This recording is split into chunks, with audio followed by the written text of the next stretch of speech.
Welcome, Kaypacha. Hello, welcome. Thanks for having me, Linda. Great. Well, go ahead with your wonderful Zoom meeting. We have about 70 people here, so please go ahead.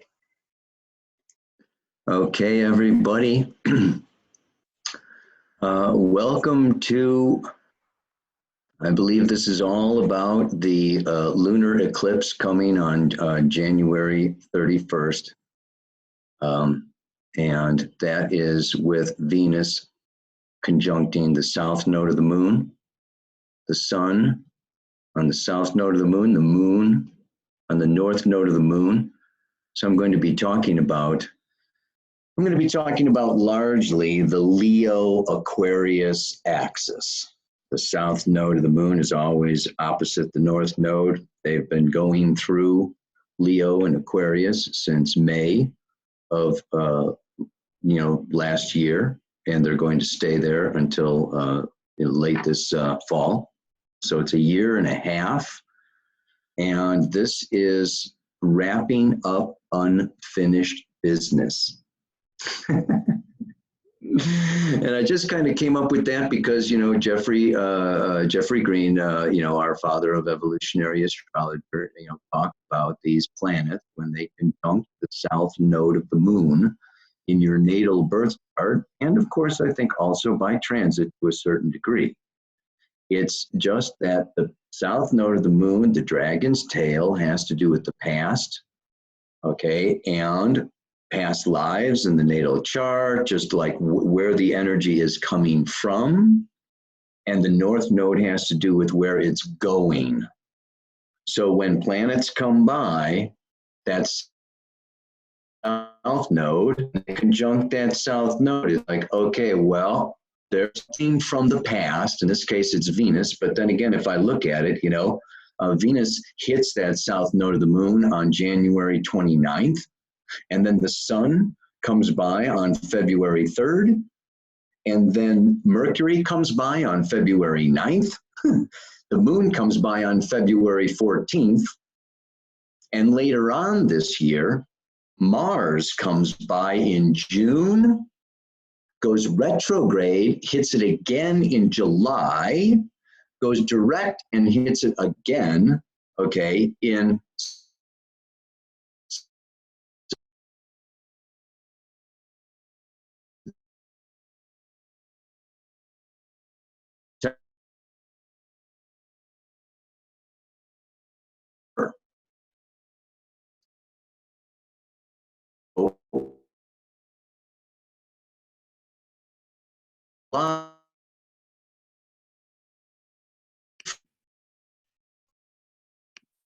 finished business. We have a lot of things. Moon. All right, I just got that my internet connection is unstable. Can you guys hear me? Yeah, we can. Yeah. Sorry about that. That's just comes with the territory of living in Costa Rica. My internet kind of goes and comes, and the electricity goes and comes. And yesterday we had no water for all day, and it came back. But yeah, everything comes and goes. So anyway, I'm going to come and go. I'm going to be bouncing around a little bit today because I want to talk about the Leo Aquarius axis. Not only the Leo Aquarius axis, but as I can say, we have a number of planets coming around the south node in Aquarius. We also have Jupiter that's squared these moon's nodes of Scorpio. Okay, and that square also indicates, okay, kind of like we need to look at Aquarius and we need to do more before we can fully move into our future evolutionary energy of Leo. So we're going to really be looking at this extensively. And then I think after that, towards the end, we can also talk about these moons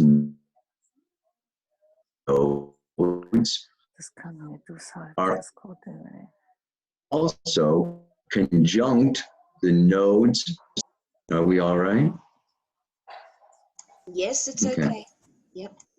Okay. So looking at the planetary nodes of Neptune, now conjunct the moon's nodes. And if we give that a 3-degree orb, we can say that the moon's nodes are conjunct Neptune's nodes from December of 2017 for 6 months until June of 18. So we're talking moon Neptune.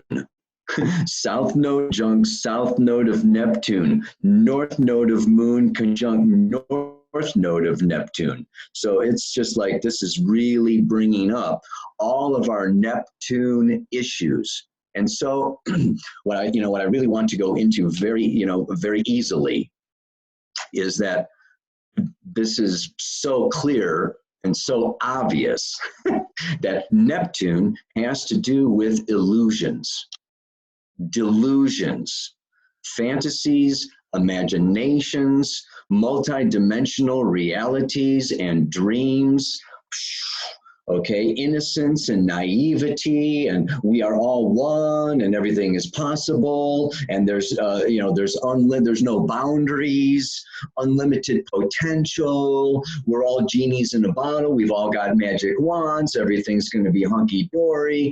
We're all light workers. I'm all light and love and spirit and beautiful, and so this is this Neptune reality, and I don't want to diss it. Okay, because it is a reality, okay, and we've been through 2,000 years, okay, of that, and we're moving into this age of Aquarius. These moon's nodes moving through Aquarius is almost like a foreshadowing or a waker upper. It's like, okay, it's time for the age of Aquarius. Let's throw the south node of the moon through Aquarius, and then we're going to put Pluto through Aquarius, and it's really going to bring in this age of Aquarius. And what is that? Wake up. Yeah, the 12th house in Pisces and Neptune has to do with dreaming and sleeping. Okay, and this is where escapism, denial, avoidance, I see what I want to see, I project, I'm living in my own imaginary world, and you're the king, and you're the queen, and you're the frog prince, and you're this, and you're that, and we're just like living in this whole little kind of a bubble thing. And there's good guys and bad guys and saviors and demons and oh my goodness, and victims. Yeah, there's predators and victims and big bad patriarchs and poor helpless maidens, and there's just like all kinds of stuff going on. And particularly we want to be talking about now, okay, with this eclipse and Venus. Okay, we're looking at relationships and partnerships. And the square to Jupiter in Scorpio, it's Jupiter in Scorpio for almost all of 2018, relationships and partnerships and sexuality, okay? And this movement into Leo requires, okay, Leo is about self-actualization. And in order to really get there, okay, this Aquarian energy is about this waking up, this liberation. It is through emotional detachment.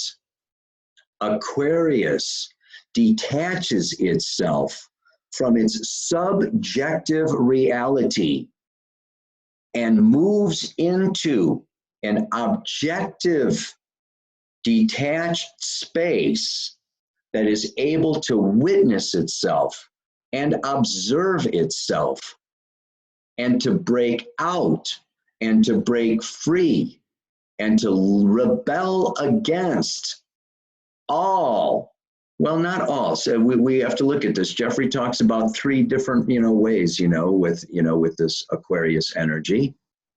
Okay. But the one is that this phase or this stage, it's the 11th sign of the zodiac. It rules the 11th house, this planet of Uranus. Okay. It all has to do with raising the bar. increasing the level of consciousness through stepping back and stepping out. I often refer to it as like being up in the UFO, okay, or up in the helicopter, or up in the sportscaster, the box, the glass box, looking down, seeing the whole forest instead of getting caught in the trees. And through this objectiveness, you are able to see how the entire system, the structure of the whole system is set up. You're able to witness the objective reality that is going on.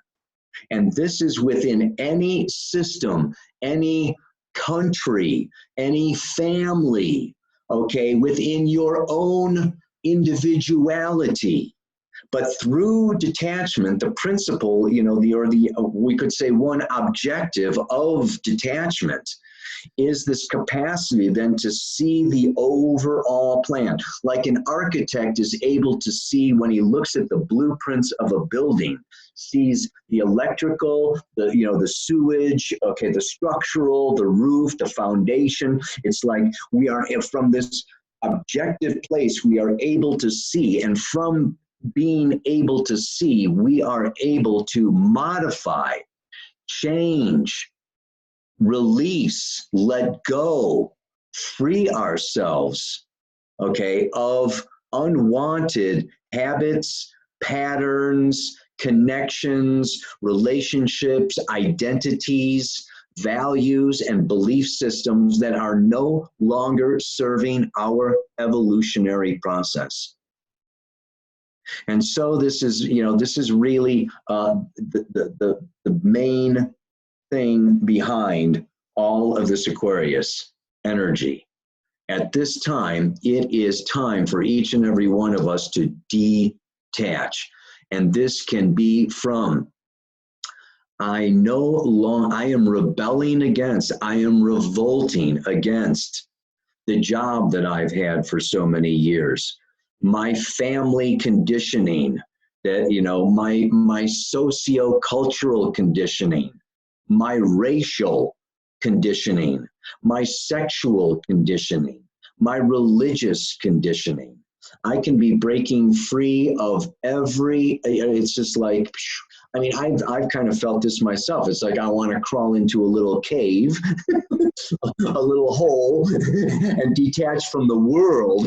Like, let's just detach from everything. So we can all be feeling this, especially because Venus just went into Aquarius a couple days ago on Thursday. Today is Saturday, okay, and the sun is about to come into Aquarius, okay, and then Mercury's coming in later on, like I said before. So we're getting more of this, like, you know what? I've had enough of this. I've had enough of this. I've had enough of that. I've had enough of you. And like I say, with Venus, it's particularly with our relationships and partnerships. And the closer we are, the more intimate we are, the more it's like, oh my good, it's time to break. And we may find a lot of relationships breaking up, or people taking breaks, or separating, or stepping back, or just like really looking at, is this relationship, what is going on here? Okay, and also what? People stepping back from themselves, and this is another aspect of Aquarius, okay, where we can rebel against our rebellion. Let us say that years ago, okay, we rebelled against, monogamy and went into polyamory. Okay, we went into groups and we, explored our sexuality in this way, that way, this way, and that way. And that now we can like rebel against that rebellion and say, oh, you know what? Polyamory, is full of people that haven't found their mate. So I'm going to go back to monogamy, right? So we can even it's like we rebel against, even our own selves. And this is all part of a healthy evolutionary process of this detaching. But here's the thing, what we want to look at, and one thing is there is stepping back in a constructive way in order to assist, evolve, become more aware. And I call that non-attachment. It's not cutting off completely, okay? It's not just I'm out of here, I'm gone. It's like, no, I am non-attaching, I'm detaching here to observe, but I am not running away or hiding or avoiding or, I'm just taking a few steps back. There's also non-constructive rebelling, okay? Which is just goodbye, boom, done.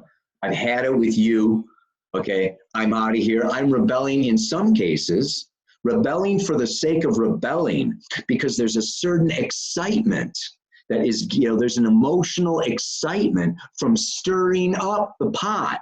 I'm going to stir up the people at work. I'm going to stir up my family. I'm going to shake I'm going to shake and rattle everybody's cage. So, certain times 11th house people, Aquarian people can rebel for the sake of rebelling, sometimes even to just like get attention, it's just like, what? Yeah. So, this is not necessarily, a constructive usage of this Aquarian energy that detaches in order to expand the conscious awareness.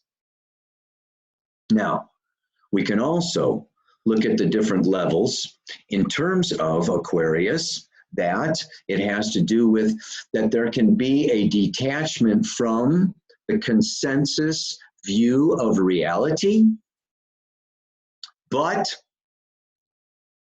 it's kind of like, no, I don't like Trump and the Republicans and government and, this whole patriarchal setup, so I am going to join with the group of anti-Trumpians, okay? I'm going to join with the group, okay? So there are subgroups created within the Aquarian archetype, okay? And these groups support each other in rebelling against a larger socio-cultural, institutional, whatever, religious, kinds of institutions or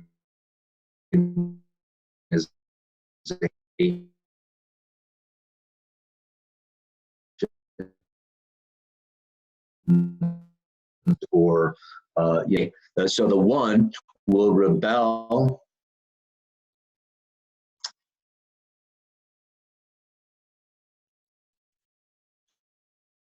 to, okay, I take it that I'm back again.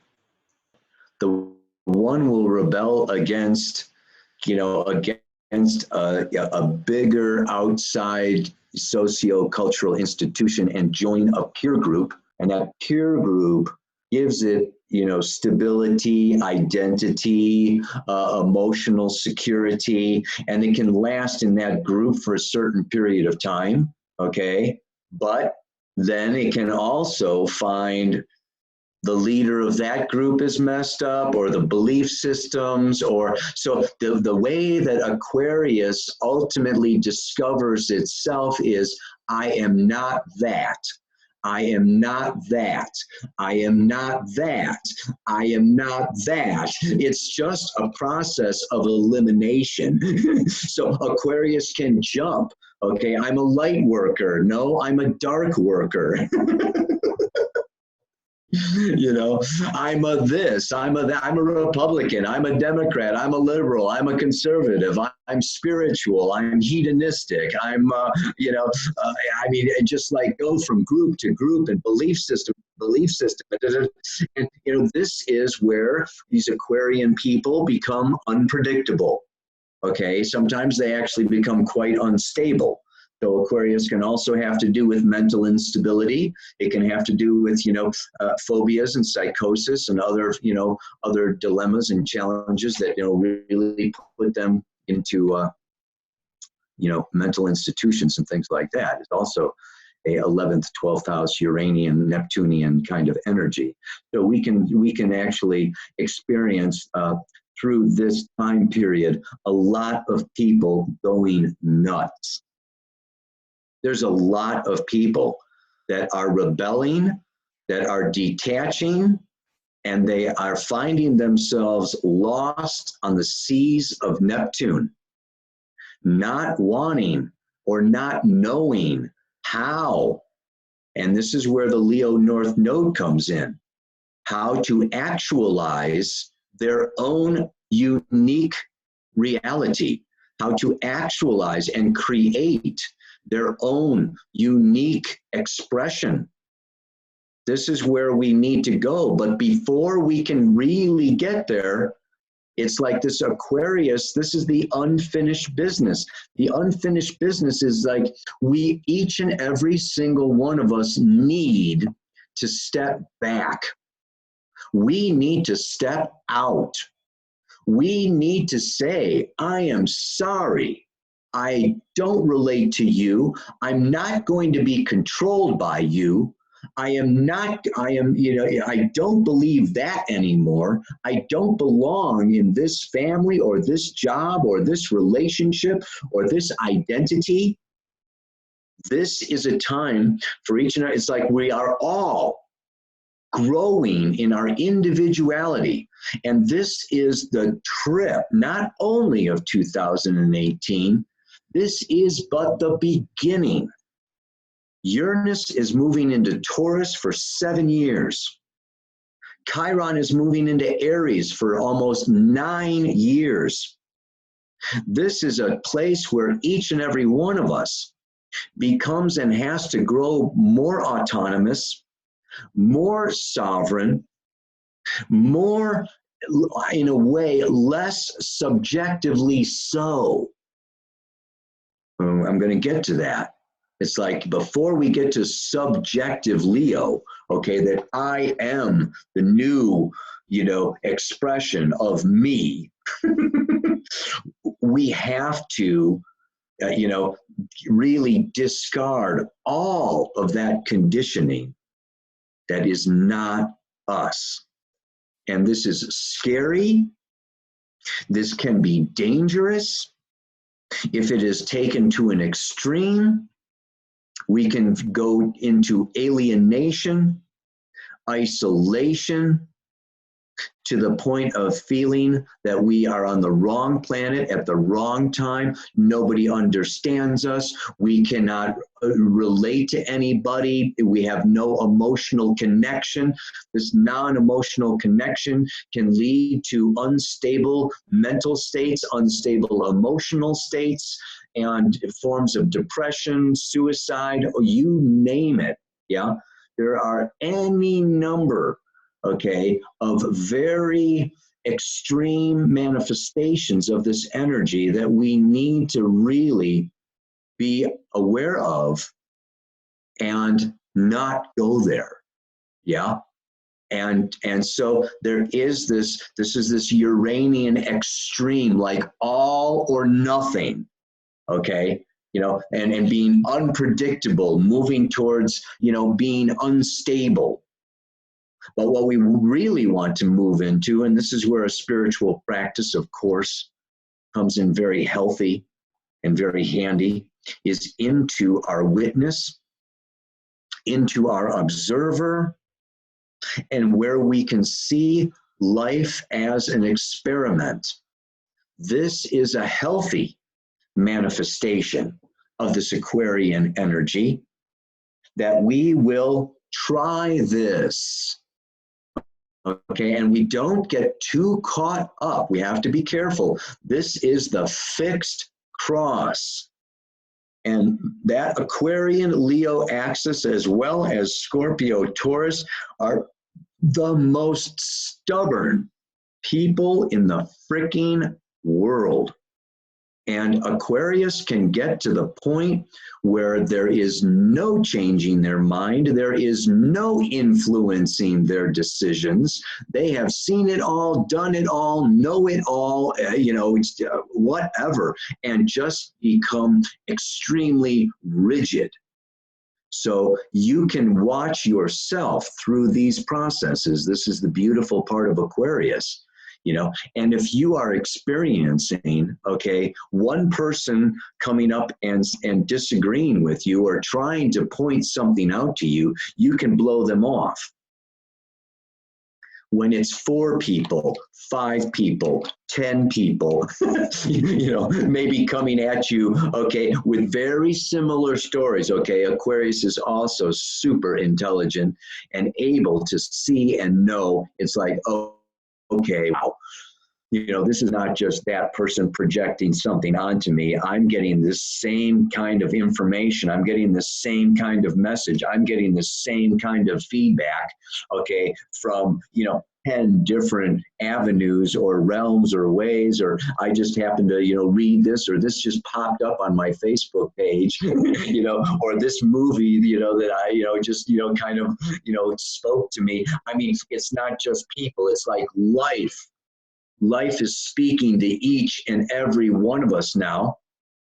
And the more that we detach from our busyness, from our emotional security, from our identities, we just have ways of saying, you know, I've got an identity, it's Kaypacha.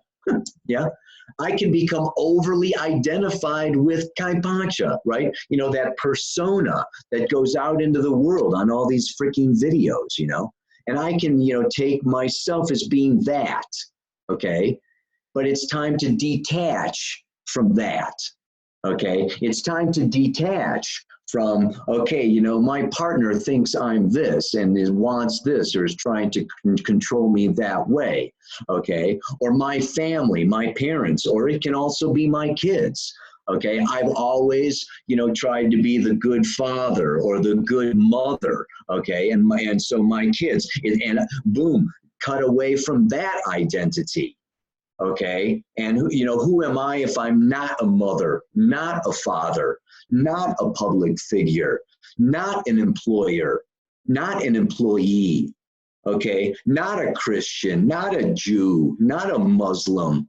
What am I if I am not all these things? What am I if I'm not male? What am I if I'm not female? Like stepping back. This is the unfinished business.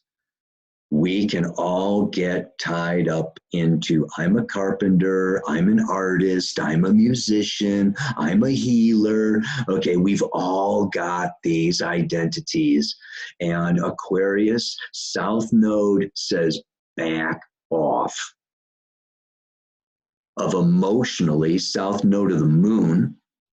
And particularly what I'm going to say is that this eclipse, let's look at the eclipse coming up here with the moon moving through Leo. Oh my God. Whenever a planet is conjunct its own north node, it is stronger. So when the moon comes around to her north node, and this is a north node lunar eclipse, it is emotional. And it brings up, okay, the subconscious. So this, and it's going to be moon opposite Venus. So this is going to bring up our desires, our attractions, okay, around what is Venus. Let's look at this Venus archetype now. The 5 physical senses. Our sexual self, our sensuous self, our financial, our desire for pleasure, for hedonistic losing ourselves in our bodies, in our diets, in food, in touch and sensation, in music or the garden or Mother Nature, or it's just like, you know, Venus just wants to like really, okay, go into, you know, this pleasurable world of love and beauty and wow, wow.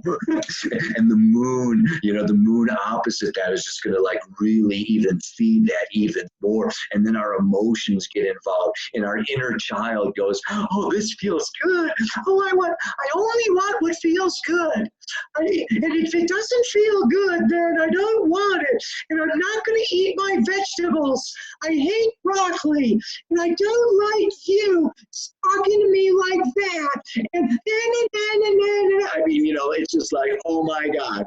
Moon conjunct the North Node in Leo. We can all be big babies. And I want to have my way. You know, and the Venus and the South Node in Aquarius, the Sun up there, Mercury coming into there. This whole thing is about hang on. Step back. Look at yourself, you know, being a big baby, okay, and maybe what? This can be bringing up, I hate to say it, childhood stuff.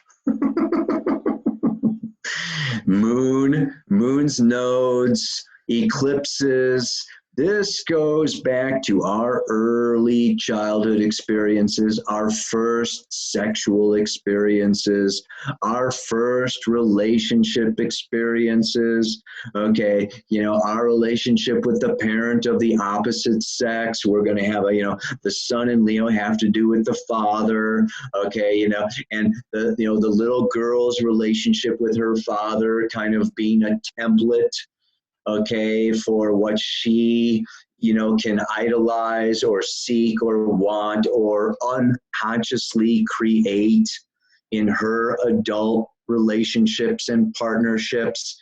And so we can see repetitive patterns. This is an excellent time for seeing repetitive patterns in our relationships, particularly our sexual relationships, because this year is a particular year of growing through our most intimate, emotional, sexual relationships and looking at our shadows. And our shadows show up more clearly, okay, in the taboo, and what we're afraid to talk about, what we are afraid to express. And these have to do with our issues around power and powerlessness. With Leo and Aquarius, it's a lot about self-determination. Yes, the Leo energy, the North Node in Leo wants pure, unadulterated self-expression and can rebel against any authority, any external force that tries to restrict that Leo energy. And with Jupiter in Scorpio, Scorpio is other people's values. It's forces beyond our control.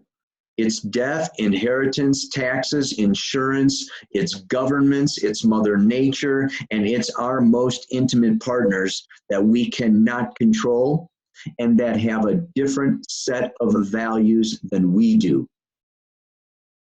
This brings me back to another need of this Aquarius energy.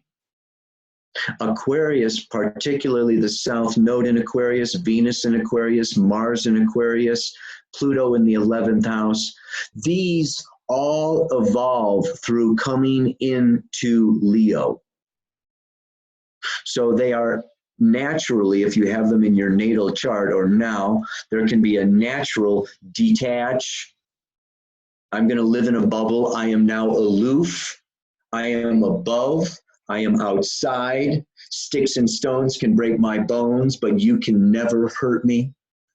Okay, because I am up, up, up, up, out, away. And a little bit of it can be a little snotty. Yeah.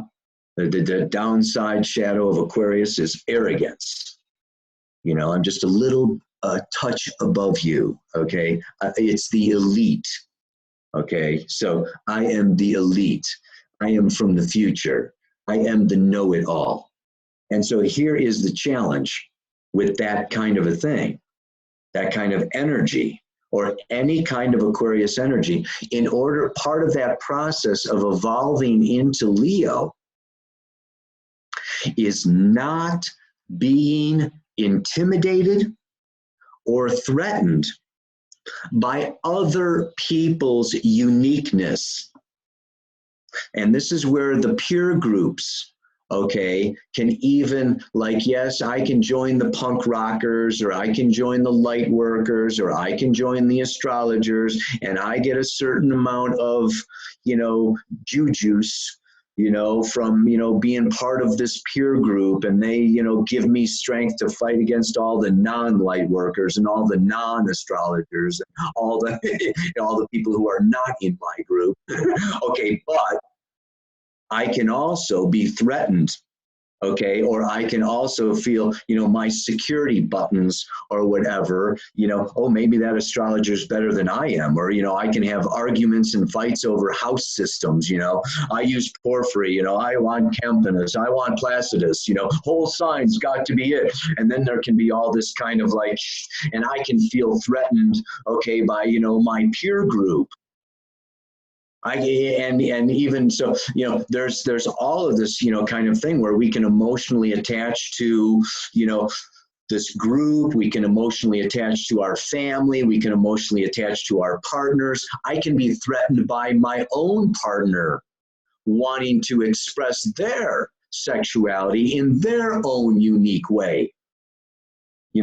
Like God forbid, we're partners, okay, or wanting to spend money, okay? It's not just sex, Scorpio is all kinds of power. It's also financial, okay? We can just have like big disagreements where, what, I want to take that money and buy a new car. I want to take that money and buy a new astrology program, or, and just like values, Scorpio, other people's values. We are evolving, learning, expanding, and growing, in some cases through confronting. Scorpio is confrontation. And this Mars coming in here, through Aquarius is going to bring in a lot of confrontation. Mars, like I said, it comes in July. It stations at 9 degrees, okay, like on the frickin' node. July 27th, okay, there's this lunar eclipse, okay, with the Mars on the south node. I mean, oh my God, the end of July, talk about intensity. Wow, okay, and then so July and August, Mars is just like, hanging out and going retrograde. And this is just confrontation that can even lead to violence. And of course, this is not, I relate more to our own individual soul evolutionary process, but we can also see that this is going to be a hell of a year politically, with the militaries, with the economies, and with everything growing more intense. Scorpio is intensity. Jupiter says more.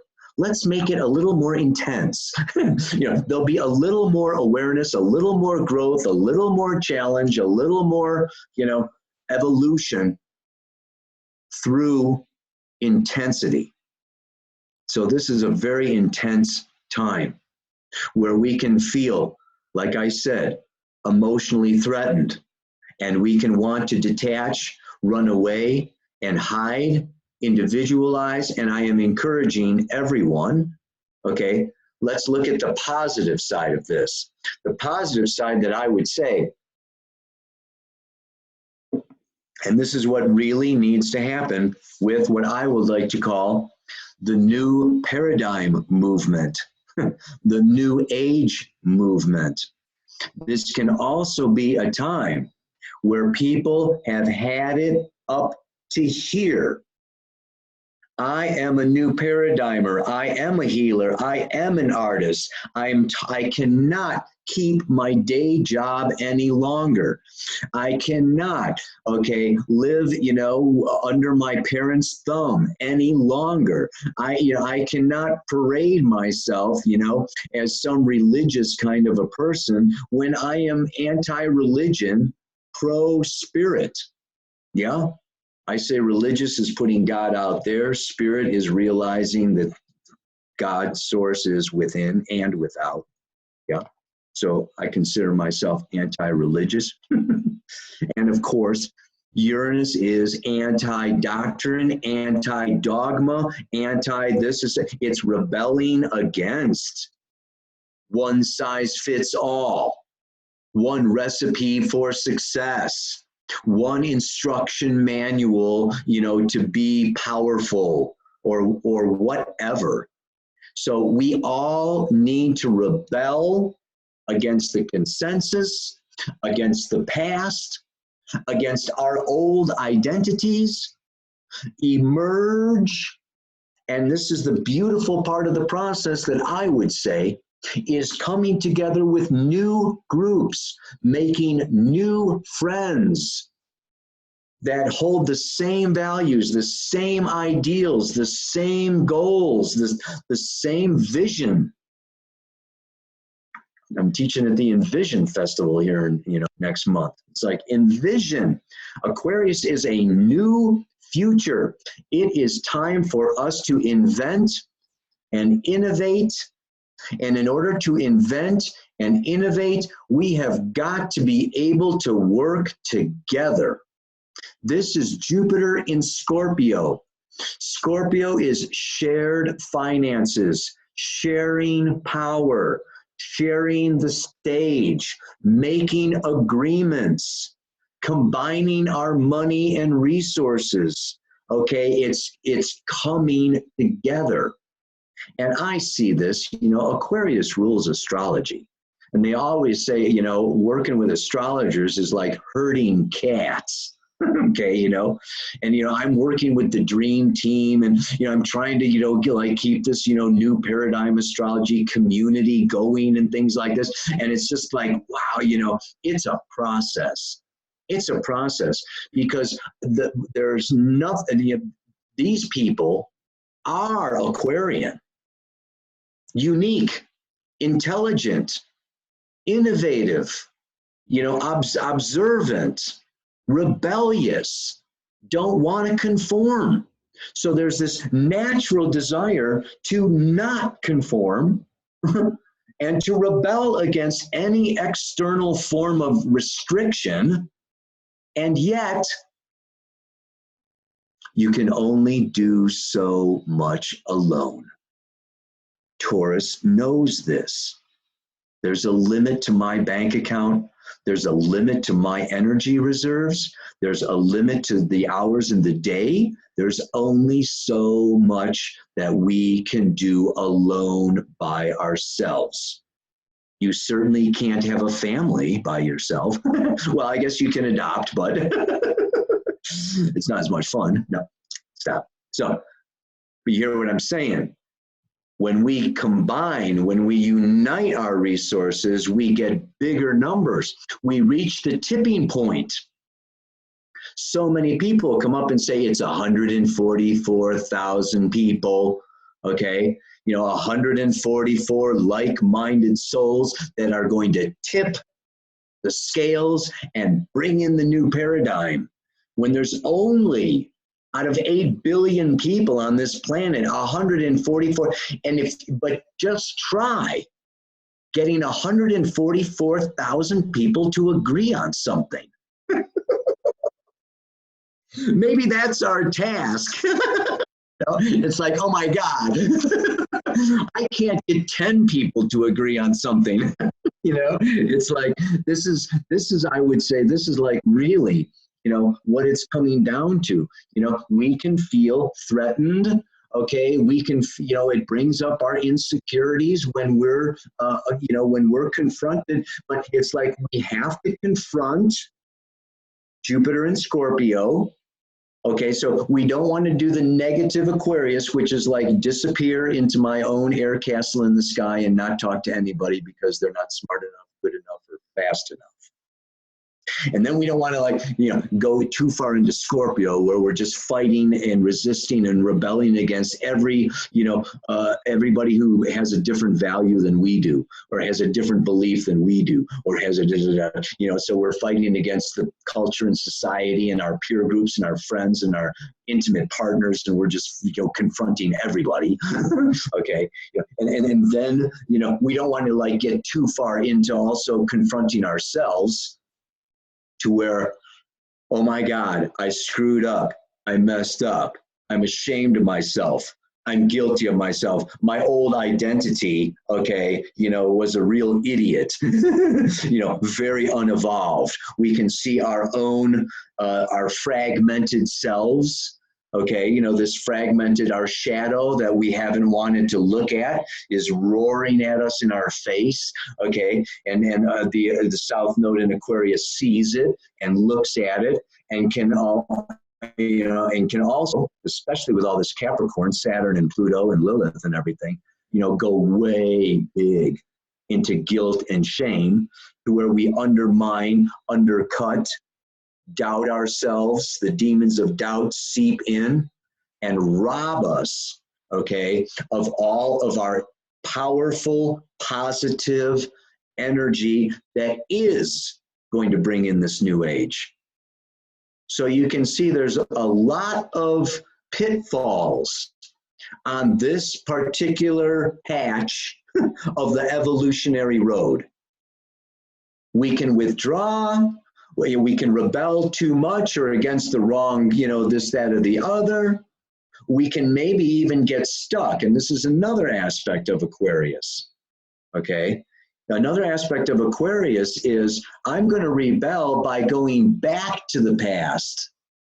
I'm going to become Amish, okay? Or I'm going to just, like, you know, go back to the you know, I don't want to say the paleo diet, you know, but you think of the Paleolithic age or whatever, but, you know, I mean, I'm going to become a Luddite, okay? No more technology, or, you know, no more Facebook, no more computers, no more. I'm going to, you know, we can, you know, that's another Aquarian path, okay, that I am going to kind of recreate a reality from a previous time.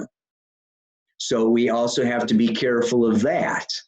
So we have all of these, you know, like I say, all of these temptations or all of these possibilities, okay, withdrawing, avoiding, denying, over-rebelling, over-confronting, doubting ourselves, rebelling against ourselves to the point of, you know, shooting ourselves in the foot, you know, to, like, even the projects or the friendships or the intimacy we've got started, okay, you know, we have a way of destroying that, you know, because of guilt, shame, or whatever. So there's, and let's look at the positive side. The positive side is that we simply, objectively see, like the Buddhist, okay, through non-attachment. And we look at and witness and open up, yeah, our crown chakra. And this would be the north node of the moon, conjunct the north node of Neptune. Look at it right there. This is my, I have my chakra. I got my chakra thing going right here. And there you can see way up at the top is the crown chakra. That's great, man. So the Neptune, crown chakra, opening, oh my goddess. Wow. This is like our, you know, the potential possibility here is that through our spiritual practice of opening our third eye, of non-attached observer, witness, okay, combined with a listening, okay, for source, for, you know, for divine intelligence, you could call it, we can make leaps, evolutionary leaps and bounds towards what? Well, Leo and the 5th house and the sun and that north node in Leo is about self-actualization of my unique experience of myself, of my unique gifts and capacities, and being able to, and this is a very important aspect of the Aquarius, of moving from Aquarius to Leo. If you have a lot of Aquarius in your chart, or a lot of the 11th house, or a very strong Uranus, you could very well have had past lifetimes where you were rejected.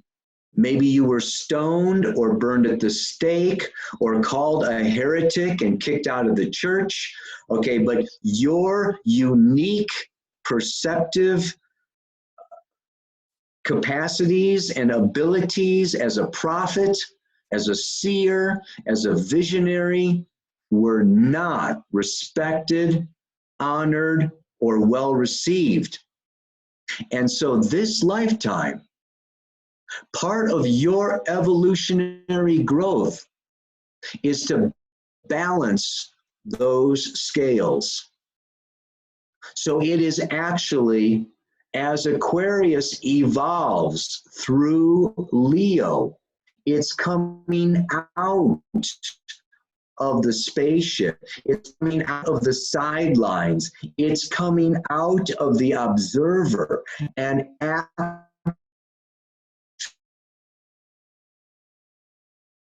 coming on into light, following, becoming a leader, becoming a model, becoming an example. Model and example. And actually, you know, really, you know, it's just like stepping, you know, it's like, you know how, like, if you've ever gone on stage, okay, or I can remember once I went to the seminary, you know, I was in the high school seminary. My parents always wanted a priest in the family, and everybody in the seminary was in the choir. And one day the choir teacher said, you know, we're all singing, and she pointed to me and she says, "You're flat." Well, oh my God, right? For the rest of my life, growing up, I mean, I play the guitar, I play the keyboards, I love to sing. She was still in the back of my mind, you know,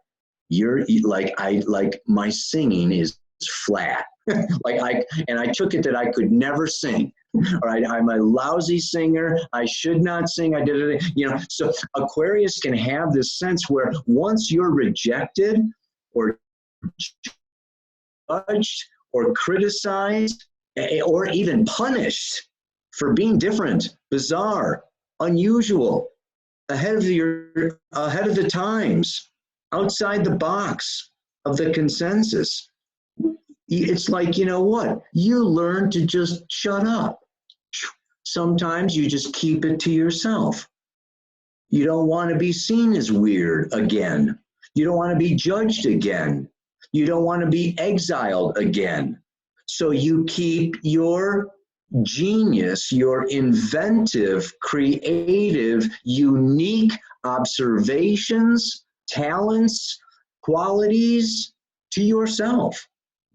But the evolution of Aquarius into Leo is to come out of the closet, to come out of hiding, to say what you've been afraid to say, to do what you've been afraid to do in front of an audience, in front of a crowd, to put up with acclaim, with becoming famous, with becoming seen, with becoming known, with going on to TED Talks and whatever, you know, this kind of a thing. It's like to actually stand in front of an audience. And so this is because what? This is the way the age of Aquarius is going to be brought in, birthed. It's going to take a lot of midwives. It's going to take a lot of mothers. So if we are all mothers of a new paradigm, it's not like we birth the new paradigm in the closet. Okay, we have to birth the new paradigm on the front page of the New York Times. We have to birth the new paradigm as a powerful group with lots of numbers. So it is really time, and this is the way I see this South Node moving through Aquarius, and these eclipses moving through Aquarius, and these planets conjuncting that South Node. It's time for us to mobilize. It's time for all the ones that have been in the dugout or been watching the game from the sidelines, okay, or letting everybody else make all the money and make all the decisions and have all the power. It's time for us to get off of our keisters, get off of the bench, okay, pick up the baseball bat or the football or the soccer ball and get in and play the game. And not be threatened. It will threaten our, like I say, our old identities, our security, our this, that, and the other thing. And so, you know, this is where it comes down and around and about. So I think, you know, and then of course you can take planets that you have in Aquarius, planets that you have in Leo, planets that you have in Taurus and Scorpio, and make this way more of a personalized orientation and understanding, okay? And the house position, you can just look at, okay, whatever house these nodes are moving through now, okay, you know, now they're at like what, 11, 12, 13 degrees. You know, the north node of Neptune now is at 12 degrees, 22 minutes. Oh, I was going to share my screen and show you the charts and everything. We can do that if, you know, if somebody wants to. You can put that in the chat box or something. I'll put the chat box on. Look, I talked for a freaking hour. Yeah. That's okay. Go ahead. So, where Aquarius falls in your chart, this is a time where you can, and just like Uranus or just like Aquarius, you can get shocks, surprises, unpredictable, yet I would say predictable, because we're moving so much more and more into a time of synchronicity, okay, and serendipity, where you just can't, you know, it's like you can't deny, okay, that, you know, you were supposed to overhear that conversation, okay, or that you were supposed to glance at that headline, or that, you know, this was supposed to, you know, I mean, we all know we're getting messages from every direction that we look, see, feel, or hear from, okay? But this is where you're getting these messages to observe yourself, what you are attached to, okay, what group or identity or, you know, experience or pleasure or money or, you know, sexual, you know, desires, or, I mean, this is like, what are you attached to? And step back from that in order to see the roots, the childhood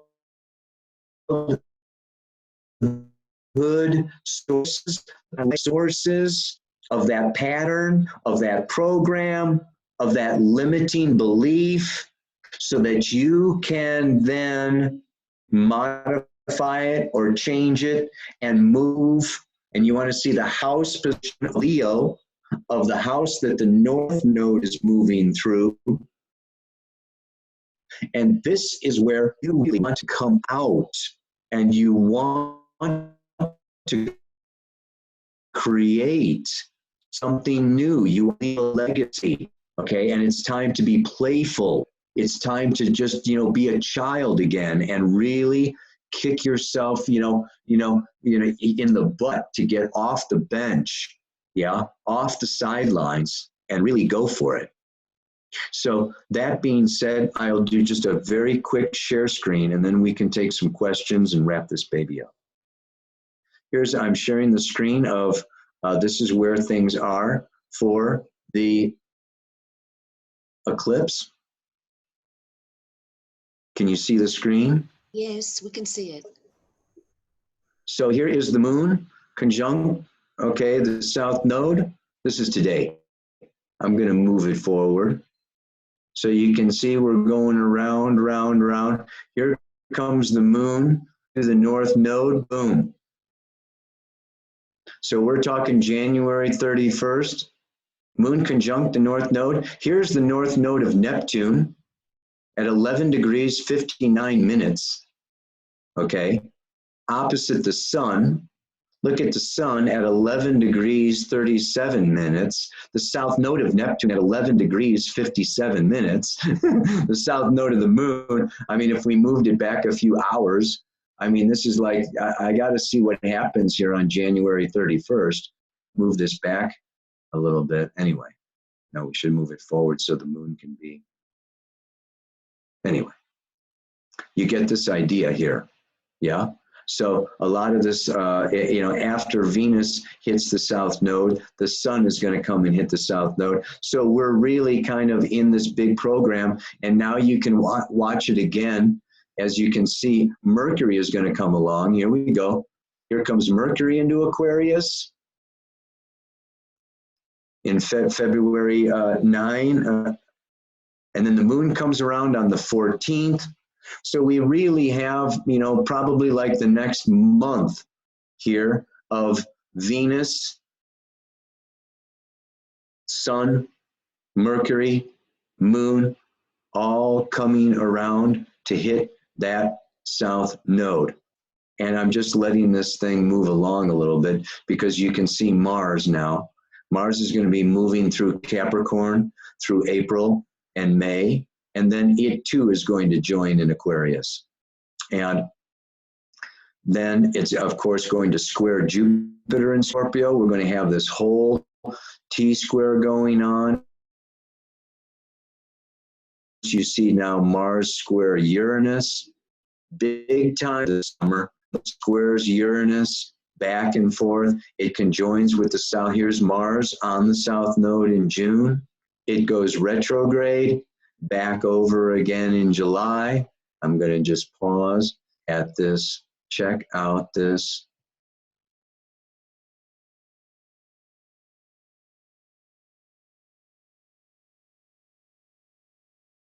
July 27th, we have the moon. Moon, south node, Mars, opposite the sun, north node, squaring Uranus. You see this? Uranus squaring the moon's nodes for, you know, much of 2018. So Mars is then retrograde. Mars goes all the way back into Capricorn and stations there at 28 degrees Capricorn and comes back into Aquarius again. Mars is pretty much in Aquarius for 6 months, okay, from May to November. So there's just, and then Black Moon Lilith. Here we go. Look at this, man. In September, we have a Mars-Lilith South Node conjunction. We'll have to have another webinar for that one. Okay, that's probably enough of screen sharing for today. So you get the idea, just to give you a sense of that. So I'm looking at Vicky's question here. If you don't have Solar Fire or other software, the ephemeris for the nodes and the planets is on astro.com. They have, you can generate a whole ephemeris for, you know, for just about anything. Asteroids, nodes, just about anything, yeah? Kaypacha, we have a question from Magdalena in the chat. And she's asking, what is the significance of Saturn at 10 degrees Leo on the lunar eclipse? Her natal Saturn, so the Yes. eclipse is happening on her natal Saturn. Yes. At 10 degrees of Leo. Correct. Yeah, so this is the moon's nodes moving over that, you know, so every 18.6 years, the moon's nodes go around. Okay, and so the north node of the moon is always the path of evolutionary development. And so it's putting a highlight on that Saturn in Leo. And Saturn in Leo says it is time. I am old enough, mature enough. Okay, it's time for me to step up and really take responsibility for creating fun, play, joy. Maybe it's working with kids. Maybe it's letting your kid out to play. It's, really that, life is about, okay, that each and every person needs and deserves a time on the stage, a time in the limelight, a time to play, a time to create. So Saturn in Leo is this authority, to like really, build a stage for people to sing or dance, or it's just like, give everybody their time and yourself time. Yeah, so it's like it's like, okay, it's like, I really want to become the author of my own life. It's time for me to take the stage. If you haven't taken the stage yourself, it's time for you. And Saturn is business. Maybe you're working, okay, in a place where it's just, really time for your business, okay, to create, to be different, unique, original, inventive.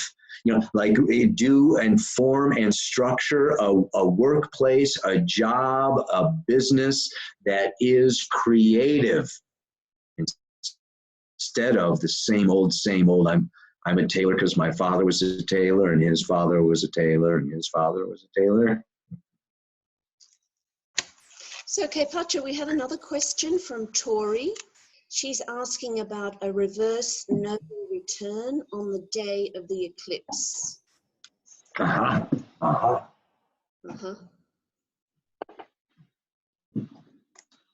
Well, the nodal reverse is just like really a time to break free from the past.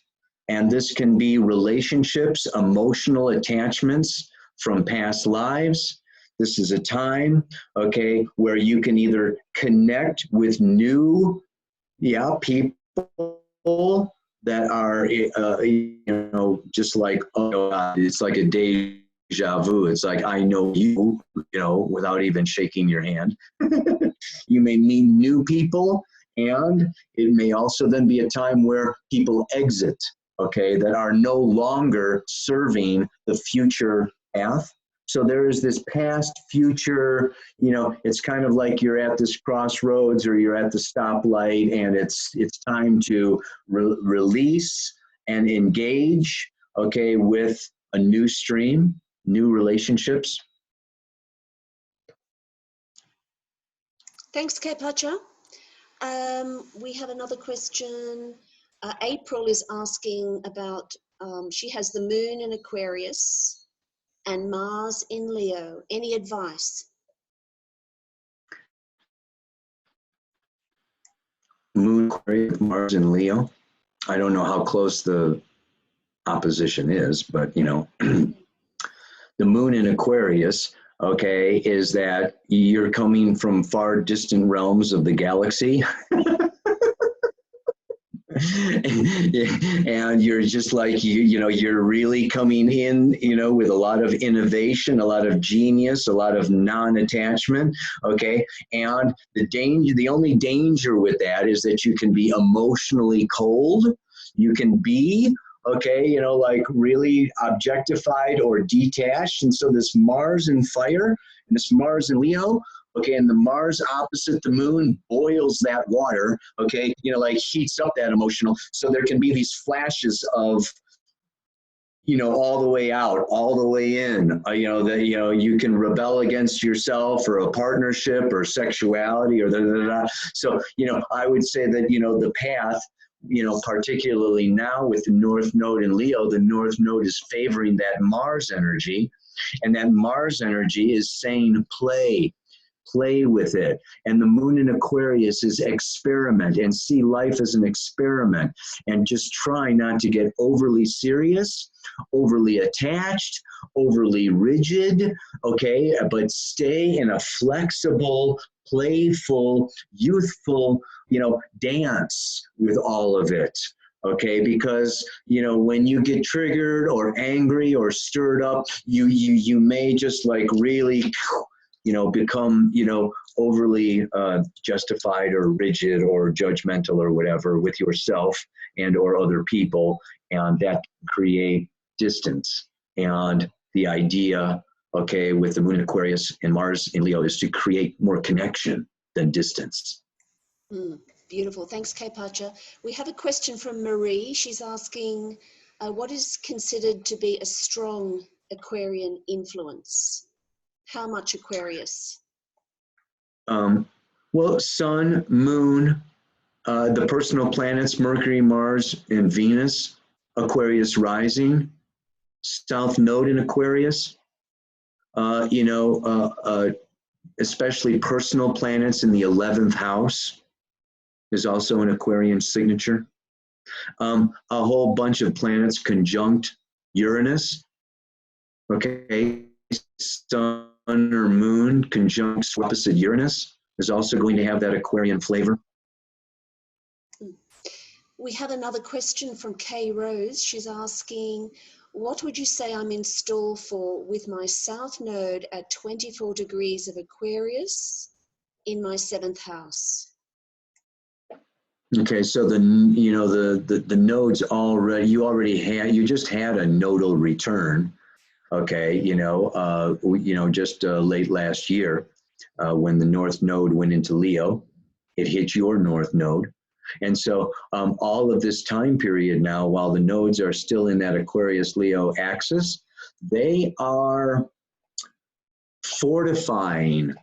It's called the nodal return is like coming home. It's like underlining a sentence in your autobiography. It's like, yes, this is what you are about. Yes, this is the path you are on. Yes, this is the way to go forward. So, this is a strengthening time for you.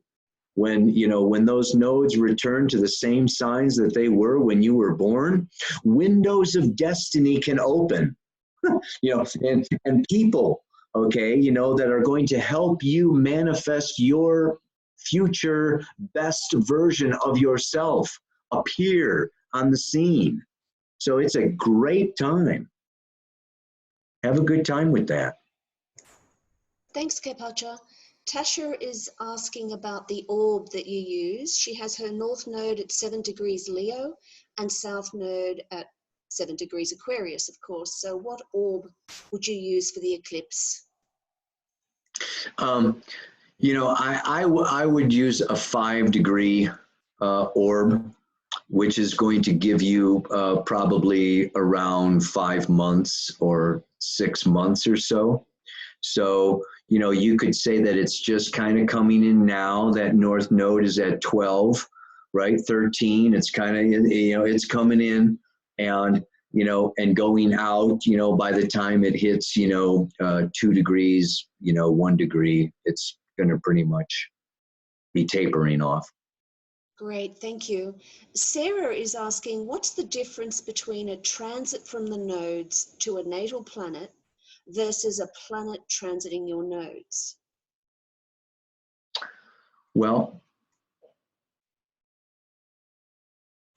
when a transiting planet hits your North Node, like, Saturn, let's take Saturn. Saturn comes around to the North Node, okay? Your North Node is like, okay, you're going towards Sagittarius, okay? And then Saturn comes along, and guess what? You have to deal with blocks, hindrances, limitations. It's like you've got some lessons to learn, and there's a taskmaster there, and it's like, get your act together, and you better blah, blah, blah, blah, blah, blah, blah, blah, blah, blah. Yeah? So it's, the outside is, going to be like the transiting whatever it is like, people coming in, Saturnian types of people or relationships coming into your life that are going to just like make you grow up, make you commit, make you have boundaries, make you have, blah, blah, blah, blah, blah. So that's going to be the influence happening. When the North Node comes around to Saturn, okay, that's going to be more of a boost, okay, more of a, oh yeah, baby, like it's time for your future, your future's now going to be formed, and it's going to be more of a, it's really time to, do what your Saturn has been doing all along, okay, because that's your natal planet, but now it's going to have, now it's a time of destiny, like the nodes, transiting nodes always have to do with relationships, okay, that are of a destined nature, yeah? So it can just like really be, I don't want to use positive and negative, but I would say, what is it, challenging and, I forget what I'm so bad. Not to worry, not to worry. Will you take a few more questions? Yeah, sure. Oh, excellent, beautiful. Della has the eclipse conjuncting her sun. Any advice? This is the lunar eclipse. The sun is in Leo. Yes, well, I asked her if her sun was in Leo or Aquarius, and she hasn't answered, so whatever, whatever. I guess she means it's in Leo, I guess. I mean, I just think that we are all going to have a time, like I said, where our little inner child could really put up some tantrums. It's very often moon opposite Venus is I'm attracted to this, and the moon is saying this is not okay. Whether it's mom or our past or some other condition. So there's an inner, moon opposite Venus is just like, what? My emotions and my desires, there's, we're all going to get kind of stirred up a little bit. And I'm going to say that it can be a time where, it's just, we want to do the 4 agreements. Do not take things personally.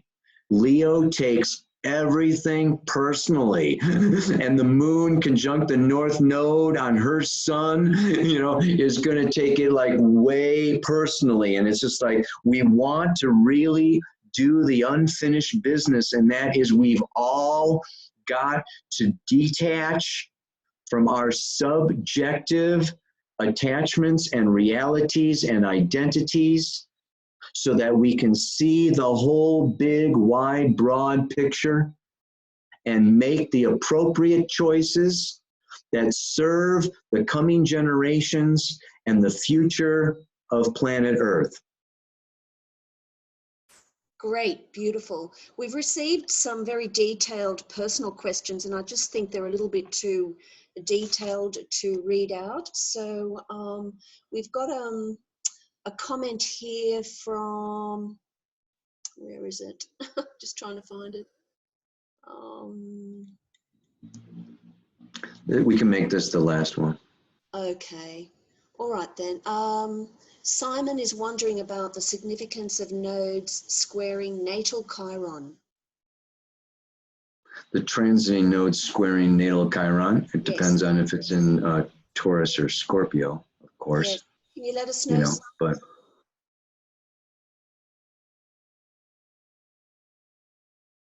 Taurus. Yeah. So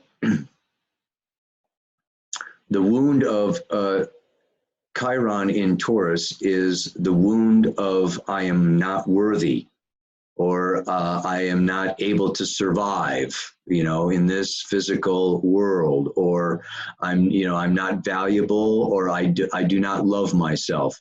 And somewhere in the previous lifetimes, Simon got the message that he's not worth a unless you give and work your butt off and do this and do that and do that, you know, you're just like not, you know.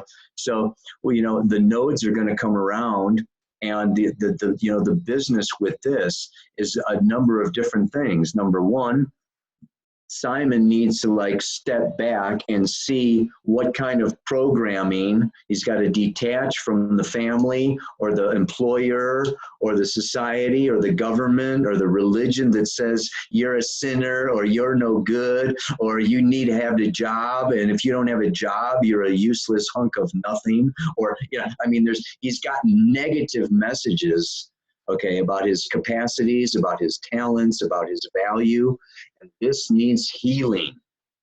And the North Node in Leo can be also some new people coming into Simon's life, okay, that say, hey, wow, you know, look at you, man.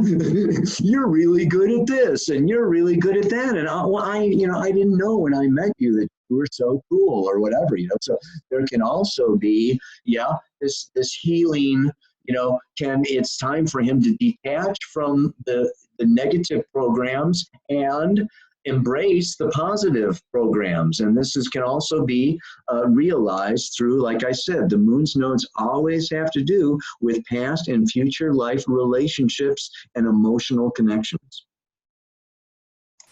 Fantastic, beautiful. Thank you so much. Okay, that brings us to the end of your Zoom meeting. Thank you so much, Kaypacha. That was absolutely brilliant. Nice to talk with you today, and I hope that everybody got a little something out of our conversation, and you look at your charts and frickin' go for it. Okay, I'm going to unmute everybody, so we're all going to say thank you and goodbye. So thank you so much, Kaypacha. Bye. Thank you. Yeah,